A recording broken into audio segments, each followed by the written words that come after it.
Aquest és lo començament del pròleg sobre lo llibre que feu lo gloriós rei en Jaume, per la gràcia de Déu, rei d'Aragó, de Mallorca i de València, comte de Barcelona, d'Urgell i de Montpeller, de tots los fets i de les gràcies que Nostre Senyor li feu en la seva vida. Estes són les paraules inicials de la crònica de Jaume I. En esta obra cimera de la historiografia de la Corona d'Aragó es recullen els esdeveniments ocorreguts en la llarga vida i regnat del conqueridor. Gràcies al contingut d'este llibre, generacions de valencians han pogut acostar-se a la vida i l'obra d'un monarca que el temps ha portat a convertir-se en el nostre mite fundacional i símbol de la nostra identitat col·lectiva.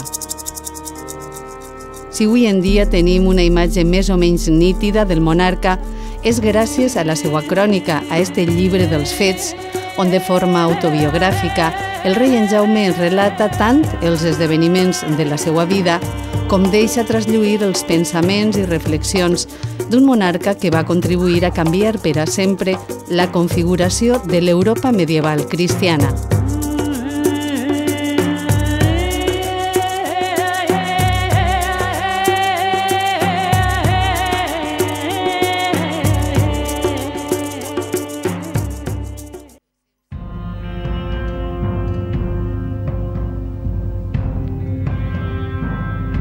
El 1208, l'any del naixement del rei en Jaume, a Europa començava el segle XVIII.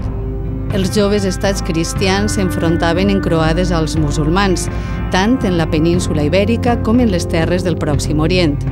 Però també eren regnes esgarrats per continus enfrontaments territorials i internament per confrontacions entre bàndols nobiliaris. Una Europa guerrera i rural on tot es regia per una dura llei feudal i amb una societat rígidament compartimentada en cavallers, religiosos i serfs. En este panorama, les ciutats i els burgesos habitants d'estes joves urbs tracten d'obrir-se un espai en el qual poder desenvolupar-se. És, per tant, el moment en el que les ciutats que a poc han anat augmentant les seues funcions econòmiques, comercials, artesanals, la seva burgesia urbana entra en l'escenari polític i en aquest sentit demana participació del poder polític front al monopoli del poder que ha tingut la noblesa feudal fins a aquest moment. Aquesta burgesia urbana trobarà un aliat en les monarquies. En este context convuls d'una Europa en transformació naix Jaume, fill del rei Pere el Catòlic i de la reina Maria, i naix en este palau de Montpeller, una ciutat occitana dins del senyoriu de sa mare.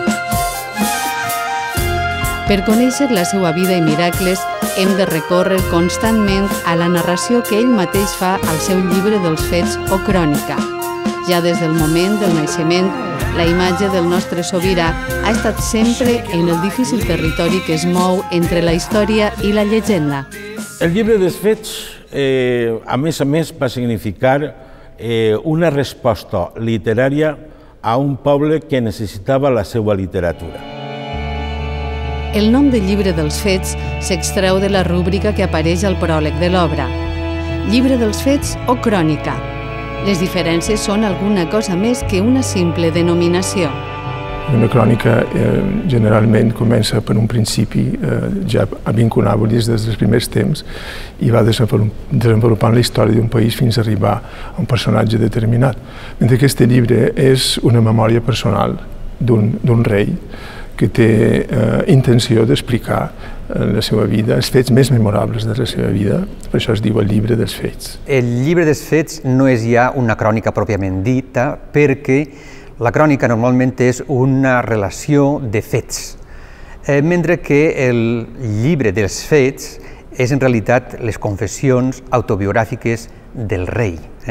És una novetat respecte a la historiografia d'aquella època, perquè fins a aquell moment sempre només hi havia cròniques i a partir del rei Jaume I, dins la historiografia europea, tenim ja una autobiografia. En això és una novetat en tota la historiografia europea. Amb una denominació o altra, el que els especialistes tenen clar és que el conqueridor ens ha llegat un dels llibres més importants de la nostra història. El llibre dels Fets és per a mi una joia literària i historiogràfica. Literària per la seva espontaneïtat i historiogràfica per la quantitat de dades que es dona sobre la situació de la corona d'Aragó al segle XIII. El llibre dels Fets és realment l'obra més important que conservem del rei en Jaume, encara que sembla una obvietat. Però el llibre dels Fets és un text realment impactant en el moment en què s'escriu, en el moment en què apareix a Europa. D'esta crònica de Jaume I no en conservem cap original, diguem-ne directe. Dos còpies, una del 1343 i una altra del 1380, són la primera resta del que el monarca va dictar. Aquestes antigues còpies són les que presenten el text més proper a l'original i són els anomenats manuscrits H i C, copiats al segle XIV a Barcelona i Poblet, respectivament.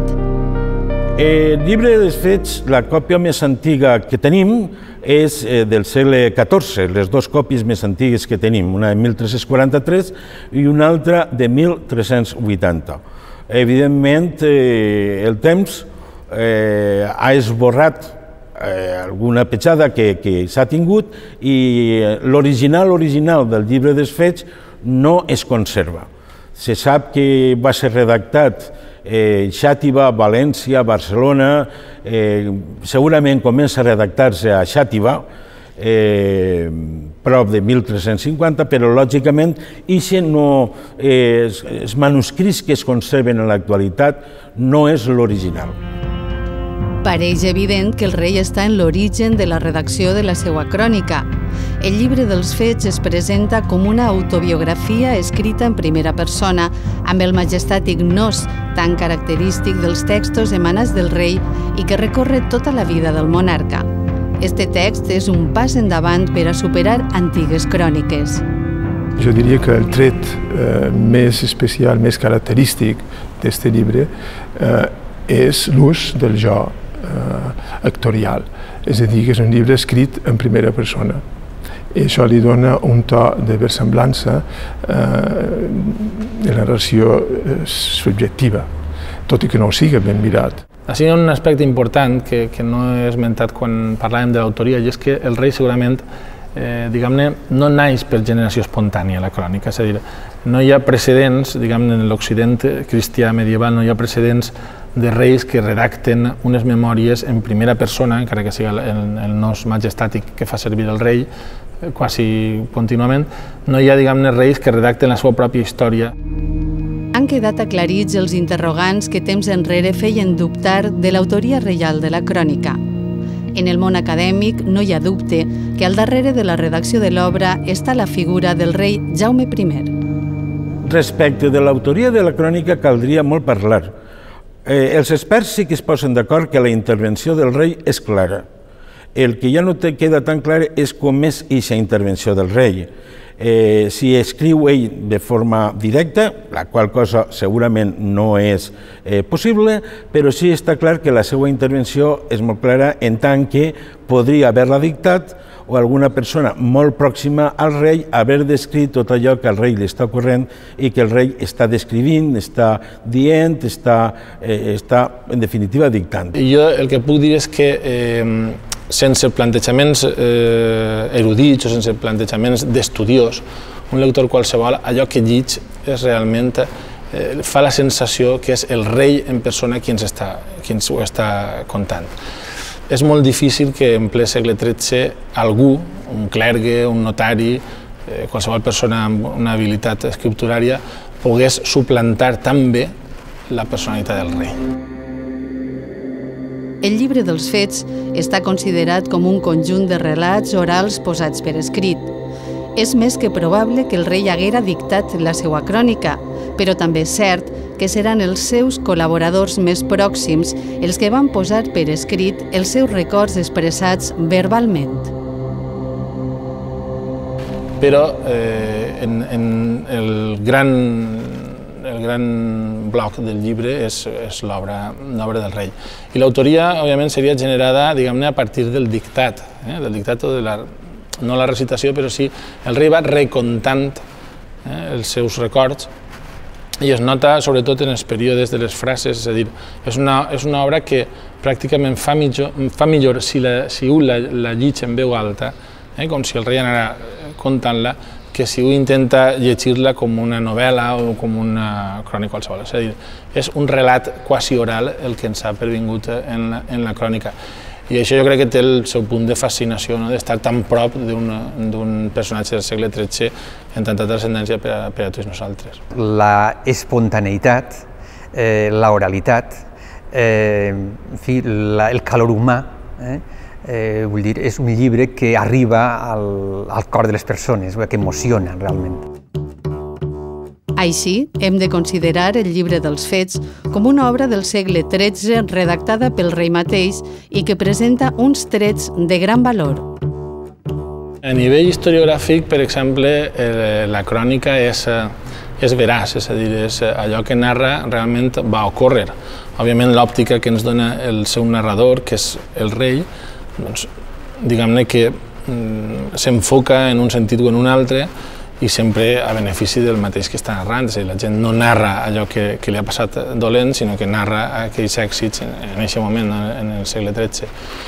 Però, per altra banda, aquesta veracitat ens ajuda a conèixer, diguem-ne, la història real, el que va ocórrer en el moment.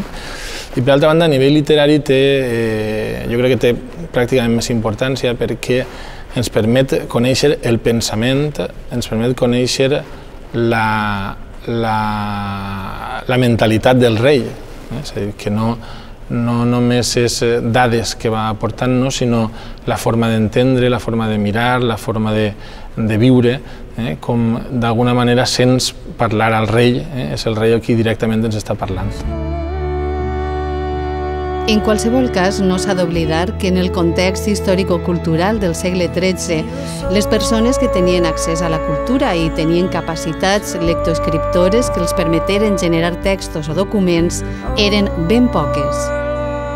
Però també pensa que, evidentment, el rei no va redactar ell amb la seva mà i la ploma i la tinta va redactar la crònica, sinó que aniria dictant-la, i algun secretari o secretaris, segons el moment, doncs anaven prenent notes, anirien confeccionant una sèrie d'anotacions que segurament després li llegirien al rei i el rei donaria el vistiplau o diria això lleva, això posa-ho. Perquè hem de dir una cosa, i és que no perquè ell fos analfabet en el sentit que no sabia escriure, podem considerar-lo una persona analfabeta. Analfabeta és una persona inculta i el rei sí que era una persona culta. El que passa és que en aquella època la ciència, el saber es transmetia normalment de forma oral, i el rei sí que procurava estar informat i coneixia històries, coneixia dades literàries a través de la declamació oral. El rei va triar per a la redacció del llibre dels Fets la llengua paterna, una llengua que coneixia i que probablement parlava pel contacte freqüent amb la gent que l'envoltava, encara que al text de la crònica es poden rastrejar altres llengües molt freqüents en l'entorn del monarca. La llengua en què està redactada el llibre dels Fets és una llengua romans de l'època del segle XIII, és a dir, que prové del llatí, però que també està, per dir-ho d'alguna manera, contaminada per altres llengües o registres lingüístics que estan en la persona de Jaume I i en els escrivans, si és que hi hagueren, que li acompanyen. Per exemple, s'arrepleguen molts occitanismes i molts aragonesismes. És a dir, jo crec que parlava aragonès, parlava català i que devia saber bastant bé l'occità, que és una llengua de totes maneres que en els orígens les obres no se sap bé si són catalanes o occitanes. Sí, per exemple, que és un home versat en llengües. El presidir la corona d'Aragó, ser el rei de la corona d'Aragó, fa que freqüentment estiguen cavallers del sud de França, d'Aragó, de València, de Mallorca, de Catalunya, i tot això li dona una sèrie de poder parlar, una sèrie de llenguatges que curiosament estan reflectits en la crònica. El llibre dels fets té una intencionalitat clara. En les narracions, en primera persona, traspua la personalitat del rei Jaume I com a model i exemple per al seu temps i per a generacions futures. Una imatge nítida que perdurarà al llarg dels segles. Bé, és un llibre, òbviament, de propaganda. Totes les cròniques tenen una intencionalitat evident, i és que la d'enaltir, exaltar la figura del monarca al qual fan referència. I això no és excepció. I el rei dona la imatge d'un rei just, d'un rei creient, d'un rei guerrer, d'un rei valent, i normalment, diguem-ne, d'un rei que sap fer bé l'ofici de rei. La imatge que se transmet és curiosa. Ell se presenta com un home avançat del seu temps, com el gran promotor de grans obres, la conquesta, la fe de Cristo, etc. És una espècie d'heroi. La ciutat de Xàtiva serà, a banda d'una gran conquesta del rei, un lloc important per a la història del seu llibre. L'opinió més estesa indica que la primera part de l'obra, que comprendria els primers 360 capítols, pot haver sigut escrita en eixa ciutat cap al 1244. La segona part, que comprendria la resta de capítols, estaria composta en la dècada dels 70 d'aquell segle i podria estar redactada entre València i Barcelona. Bé, hi ha opinions diferents respecte a l'estructura del llibre i la gènesi del llibre dels fets. Podria ser una espècie de dietari que ha anat confegint-se al llarg de la seva vida, o podria ser també una redacció a última hora de records ja passats. No ho sabem, però probablement és la síntesi de les dues visions, que és un conjunt de dades produïdes al llarg de la vida i també de records en l'últim moment de la seva vida. N'hi ha un consentiment, d'alguna manera, parlant d'unes etapes que se fan en l'escriptura d'aquest llibre, una primera part que se redacta uns quants anys, prou anys després que s'ha produït, que és el naixement i la infantesa. Ahir n'hi ha poques notícies, òbviament fa molts anys que ha passat i per tant no hi ha un record. Després, en la part central, òbviament, està molt pròxima i les notícies són molt fidedignes, i l'última part que ja va per un altre camí. No hi ha cap acord respecte de quin seria l'estat de redacció del llibre dels fets a la mort del monarca. Els experts quasi poden assegurar que el text estava pràcticament fixat i que només faltaven per concretar les darreres parts, com per exemple el pròleg de l'obra i els capítols finals on es narra la mort del rei. Moltes són les veus que afirmen que en eixes parts es veu la mà de Jaume Sarroca, bisbe d'Osca, canceller reial i fill natural del conqueridor. En relació a l'autoria, sí que ha de ser una persona molt pròxima al rei. Jo no em veig que una persona es pugui escriure unes memòries tan personals si no té una confiança molt estreta amb el rei. Per tant, ha de ser un Jaume Sarroca o persones, ja dic, de la màxima confiança, possiblement familiars del rei. La crònica de Jaume I és un cas poc comú entre els monarques de l'Europa medieval. El fet que un rei dicte o ordene redactar les seues memòries és realment insòlit. I, per tant, cal preguntar-se quines van ser les motivacions que generaren este llibre dels fets. Creo que esta es una costumbre propia del gran hombre. Es una costumbre que ya frecuentaban los reyes musulmanes, pero sin ninguna duda es una costumbre que en el rey adquiere una especial relevancia porque muestra hasta qué punto es un rey autoconsciente desde el primer momento de su dimensión mítica. El llibre dels fets inicialment es deposita en l'arxiu reial i només és accessible als descendents directes de Jaume I. Encara que al cap de poc de temps es trenca eixe estret cercle familiar i es dona a conèixer en un àmbit més ample. I el món medieval comença a conèixer històries i els detalls que es recullen a l'obra. Aquesta crònica, o aquest tipus de cròniques, diguem-ne, directes d'un monarca destinades a prolongar el seu regnat en el temps i també a fer-se propaganda del que ell havia fet, doncs això estaria destinat sobretot als seus immediats descendents i al nucli del cortesà, que era qui tenia accés a aquells manuscrits que es conservaven en l'arxiu reial o d'alguna forma és qui es podien fer llegir això en veu alta davant un reduït entorn de cortesans o d'amics que estaven allà. Òbviament això en un determinat moment salta les barreres d'aquell cercle tan estret quan algun noble, quan algun alt dignatari de l'Església vol tindre una còpia de les memòries del rei per a ell, per a llegir-les en tranquil·litat o per a legar-la als seus descendents també. I per tal que els homes coneguen i sàpien després de nostra vida mortal tot allò que no s'hem fet amb l'ajuda del Senyor poderós, en qui és vera Trinitat, deixem per memòria aquest llibre a aquells que vulguin oir les gràcies que nostre Senyor ens ha fet per haver posat la nostra fe en aquest Senyor que és tan poderós. Pense que el providencialisme és una característica molt important de la crònica a partir del pròleg i arriba circularment al final, a la conclusió. Crec que el rei és un home molt medieval, fet d'un bloc, d'una peça, i que és un gran cristià, és un bon cristià. De la seva fe sincera no se'n pot dubtar. La imatge providencialista de Jaume I, que ell mateix s'encarrega de transmetre en el llibre dels Fets, és posteriorment recollida en altres cròniques medievals, com la de Desclot o la de Muntaner, i contribueix a crear i mitificar la seva figura amb una imatge de santedat. Però, a més, Jaume I, a través del llibre dels Fets, tracta de transmetre una imatge pròpia en la qual es revestirà dels més alts atributs personals. Així s'hi mostra com un rei honest, just, valent i guerrer, conqueridor de regnes, militar expert i gran estrateg polític. Ell vol transmetre, des del meu punt de vista també, una imatge d'un rei que pensa, d'un rei que viu, d'un rei que té sentiments i d'un rei que és catòlic, que està unit a la cristiandat. Però si hi ha un clar distintiu en la narrativa de la crònica de Jaume I és la detallada descripció que fa de tot el que va ser la campanya de la conquesta de València. Una conquesta que li reportarà al sobirà l'entrada en la història per la Porta Gran.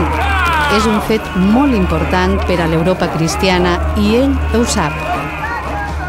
I quan vingué l'endemà, a hora de vespres, enviarem a ir al rei i al rais a bufar malet, que per tal que els cristians saberen que València era nostra i per tal que no es feren cap mal, calia que posaren la nostra senyera en la torre que ara és del temple. I ells digueren que els semblava bé. I nos anàrem a la Rambla, entre el Real i la torre, i quan veiérem la nostra senyera a dalt de la torre, descavalcarem, i ens giraren cap a l'orient i ploraren dels nostres ulls, i besarem la terra per la gran mercè que Déu ens havia fet. Moltes voltes el rei dona gràcies a Déu per la conquesta de la ciutat de València. Eixa religiositat, ben mostrada al llarg de tota la crònica i que el portarà, per exemple, a consagrar quasi immediatament la mesquita com a catedral, és quasi contradictòria amb la fama de femeller que durant la seva vida es va crear. Moltes dones van compartir moments amb el rei i ell va deixar un important nombre de fills naturals, encara que pareix que solament una va ser la favorita. Crec que en el cas de Violant, i es veu molt bé a través de la crònica, tenim una veritable companya, que l'acompanya en l'expedició, que està al seu costat, no sols en la presa de València, sinó en la intriga que hi ha per a la presa de València, en els pactes secrets amb Saian, i això vol dir una gran confiança i això vol dir una intimitat amb la reina que traspassa el que és purament la relació conjugal. I digueren els cavallers: el rei us mana que vingueu, que ell ha aparellat menjar, i millor i més alegrement menjareu allà amb ell que no ho fareu ací. I ella, quan ho sentí, deixà el seu menjar, i l'esperam allà fins que vingué, i eixirem a la costa del peu del castell, i no si ella entraren alegrement dins el castell, i menjarem amb gran alegria. La imatge del rei queda ben definida al llibre dels Fets. Pensaments, fets, sentiments, tot queda recollit en les pàgines de la crònica jaumina. però no solament ens fem un dibuix nítid de Jaume el Conqueridor per la seva obra autobiogràfica. El fet de ser considerat un referent ja pels seus contemporanis i pels seus primers descendents té el seu reflex en la presència de dades biogràfiques del sobirà en altres de les anomenades grans cròniques, com la de Desclot o la de Ramon Muntaner. Les cròniques tenen moltes coses en comú, en el sentit que són relats de regnats, dels respectius regnats, però també tenen una personalitat pròpia cada una. La del rei Jaume és la més espontània, la més personal. La de Desclot és una defensa de la política, podríem dir fins i tot exterior, del rei Pere el Gran. La de Muntaner és una defensa dels interessos de la corona d'Aragó. I la de Pere el Cerimoniós és, podríem dir-ne, un informe, un report molt objectiu dels fets del Pere el Cerimoniós. És la primera gran crònica i, com a tal, cal suposar que ha sigut un model i que l'han llegit tots els historiadors posteriors. La història és una cadena, la història es fa d'història i òbviament, tots els altres cronistes l'han llegida i jo crec que la tenien fins i tot com a model. Es pot dir que la complementen, en certa manera, en certs aspectes, i jo crec que la història exigeix una lectura complementària. El millor de la biografia del rei en Jaume, com la dels grans personatges de la història, és la llum que irradia, perquè està ben documentada gràcies a les cròniques, no solament sobre la seva figura, sinó sobre tots aquells que d'alguna manera van estar relacionats amb ell al llarg de la seva vida, iguals i vassalls, vencedors i vençuts. No podem saber qui hi havia dins del cap del rei, però a través de les seues decisions, actituds, memòries, com és el llibre dels Fets, sí que podem almenys intentar plantejar raonablement quins són aquests valors. Potser no tant de l'individu, la passió de l'individu, però sí el del seu entorn i del seu context. El rei té el sobrenom de conqueridor, però és molt més que conqueridor, és repoblador, és legislador, en definitiva és un estadista. I per tant, de cada una de les seues activitats hem tingut la sort de tindre un llibre que reflectís aquest moment. La figura del monarca adquireix una altra dimensió si observem el seu vessant legislatiu. I en aquest aspecte també existeix una forta unió entre el conqueridor i un llibre, en aquest cas el llibre dels furs, una recopilació de disposicions legals emanades de la voluntat del sobirà que suposaran una important novetat en l'espai legislatiu medieval. Per tant, per a València tenim tres obres capitals. El repartiment, que ens enmarca els primers pobladors, tota la primera repoblació del nostre territori.